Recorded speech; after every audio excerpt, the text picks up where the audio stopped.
On Sunday, February 16, 2025, the residents of Bukavu woke up to find that M23 rebels had taken control of the city. Reports indicate that the rebels entered the city at 9:38 am. However, on Friday, February 14, M23 fighters had already taken control of Kavumu airport. There was confusion regarding who controlled the city as the Congolese government claimed on Sunday morning that its military was still in charge. However, videos and testimonies from Bukavu residents showed that M23 fighters were still entering the city in large numbers. On Saturday night leading into Sunday, reports emerged that felt soldiers had returned to Bukavu after M23 had temporarily withdrawn. A journalist from Radio Maendereyo in Bukavu told the BBC that while he had heard these reports, he had not seen government troops proving M23's departure. To confirm M23's presence in Bukavu, their military spokesperson, Colonel Willy Ngoma, released videos and photos showing their fighters at Place de l'Independence in the city center. When asked about the government's claims, he laughed and said the videos spoke for themselves. He added that the real situation was unfolding in Bukavu. Additional footage showed M23 rebels holding a public meeting with Bukavu residents at Place du 24 Sadia. In the video, Bernard Bayamung, one of M23's top commanders, assured the people of Bukavu of their security. At 8:24 am on Sunday, reports indicated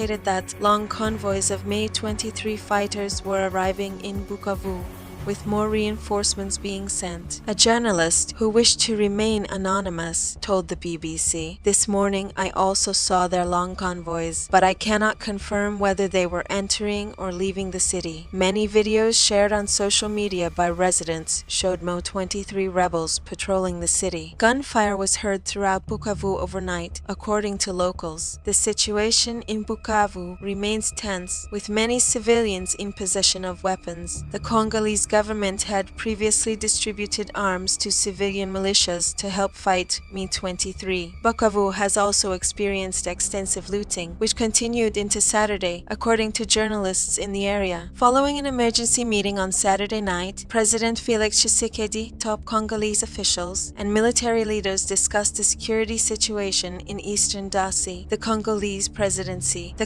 presidency stated that Bukavu had been attacked but was now under government control. The military later issued a statement confirming that M23 had entered the city temporarily but had been pushed back. However, there is still confusion over who fully controls Bukavu. Both civilian and military leaders have fled the city, leaving it vulnerable to ongoing looting in markets, shops, and private businesses. Meanwhile, French President Emmanuel Macron announced that he had spoken with President Tshisekedi. They agreed on measures, including an immediate ceasefire and M23's withdrawal from Bukavu. They also emphasized the need to restore civilian and military security. Another key point in their discussion was M23's handover of Kavumu airport to allow civilian flights to resume. Macron urged Rwanda to support these measures. Neither M23 nor the Rwandan government has responded to Macron's statement. France, the UK, the US, and the UK, the US and the UN all accuse Rwanda of supporting M23, a claim that Rwanda denies. The Rwandan government insists it has not deployed troops in DRC and argues that the international community is downplaying the threat posed by the FDR, a rebel group operating in eastern Congo with the alleged goal of overthrowing the Rwandan government. On Thursday, during an African Union security summit in Addis Ababa, Rwandan President Paul Kagame stated that Rwanda is not concerned with Congo's internal issues, saying, "We have our own priorities to focus on." He criticized those who downplay the FDR threat, calling it a misrepresentation of history and stating that he would not accept such narratives from anyone. Meanwhile, back in Bukavu, sources indicate that M23 delayed declaring their control over the city due to uncertainty about the situation. Their entry into Bukavu was unexpectedly easy, raising suspicions. It was reported that after M23 seized Kavumu, Congolese government troops, the FLDC, Burundian forces, and local militias quickly fled the area in large convoys instead of defending Bukavu. This allowed M23 to take the city with little resistance. However, after entering, M23 fighters chose to withdraw temporarily, fearing possible ambushes or aerial bombardments. As M23 withdrew, reports emerged that FLDC soldiers had returned to Bukavu, claiming they had regained control. However, M23 forces later re-entered the city, forcing government troops to flee once again. In the chaos, prisoners escaped from Bukavu's main prison. M23 is now firmly in control of Bukavu, and their fighters are seen patrolling different areas. Meanwhile, the Rwanda-Dark border at Rusizi is reportedly under M23 control. Residents fleeing Bukavu report not seeing FLDC soldiers anymore. Looting continues in Bukavu. M23 rebels were seen discarding their military uniforms and weapons as they advanced into the city. Abandoned weapons have contributed to insecurity, with children picking up firearms and accidentally shooting them. Videos from various news outlets, including the New Times, show Bukavu residents welcoming M23 fighters with hugs as they entered the city. On Sunday morning, Congolese border security forces abandoned their posts at the Rwanda-Dark border. Security forces abandoned their posts at the Rwanda-Dark border.